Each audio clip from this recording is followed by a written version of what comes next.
ఇందిరమ్మ ఇళ్ళు, రోటీ కపడా ఔర్ మకాన్లో మకాన్ ఎంతో మంది నిరుపేదలకు ఎండమావే. పూట గడవని నిరుపేదలకు గూడును సమకూర్చడం ప్రభుత్వ ప్రధాన కర్తవ్యం.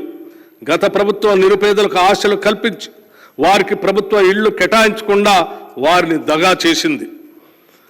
అసెంబ్లీ ఎన్నికల మేనిఫెస్టోలో పేర్కొన్న విధంగా మా ప్రభుత్వం ఇందిరమ్మ ఇల్లు అనే నూతన గృహ నిర్మాణ కార్యక్రమాన్ని ప్రారంభించి వారి ఆశలు నిజం చేసింది.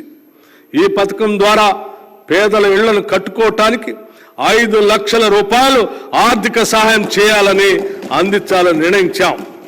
ఎస్సీ ఎస్టీ లబ్ధిదారులకి 6 లక్షల రూపాయలు చెల్లిస్తాం.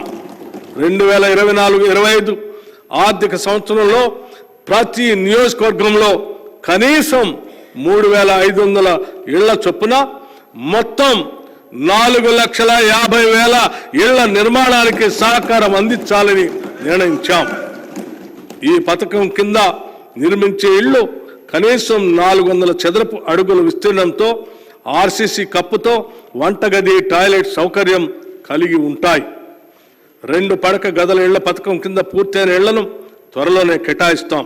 పూర్తి కాని ఇళ్లను సత్వరమే పూర్తి చేసి మౌలిక వసతులు కల్పించి అర్హులకు అందజేస్తాం. ఈ గృహ నిర్మాణ పథకాలు పేద బడుగు వర్గాల సొంత ఇంటి కలను సాకారం చేసి వారి జీవన ప్రమాణాన్ని పెంచడానికి ఇదోతకంగా తోడ్పడుతుంది. ప్రజా పంపిణీ వ్యవస్థ మన దేశంలోని నిరుపేదలు తమ కడుపు నింపుకునేందుకు ప్రభుత్వ ప్రజా పంపిణీ వ్యవస్థ ద్వారా అందించే బియ్యం మరియు నిత్యావసర వస్తువులపై ఆధారపడి ఉంటారు. మన దేశంలో ఉన్న ప్రజా పంపిణీ వ్యవస్థ ప్రపంచంలోనే పెద్దది.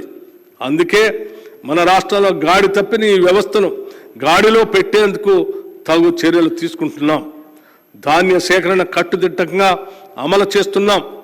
వేసవి తీవ్రతను దృష్టిలో ఉంచుకొని రైతుల సౌకర్యార్థం 2024 రబీ సీజన్లో ధాన్యం సేకరణ కేంద్రాలను 7,178కి పెంచడం జరిగింది. 2023-24 రబీ సీజన్కు ముందు జాగ్రత్త చర్యగా రైతులకు సహాయపడేందుకు ఈ సంవత్సరం మార్చి 25 నాటికే ధాన్యం సేకరణ కేంద్రాలని నెలకొల్పాం. వర్ష సూచనను, వాతావరణ పరిస్థితులను ధాన్యం సేకరణ కేంద్రాలకు గంటకు తెలియజేసే వాతావరణ యాప్ను అభివృద్ధి చేసి రైతులకు అప్రమత్తం చేస్తూ పంట నష్టాన్ని నివారించడానికి ప్రయత్నిస్తున్నాం. గత ప్రభుత్వ హయాంలో రైతుల నుండి కొనుగోలు చేసిన ధాన్యానికి సకాలంలో చెల్లింపులు జరిగేవి కాదు. కానీ మేము ఈ చెల్లింపులు కేవలం 48 గంటల్లోనే చేస్తున్నాం. దానివల్ల రైతుకి పైకం వెంటనే చేతికొచ్చి అక్రమాలకి అడ్డుకళ్ళం పడుతుంది.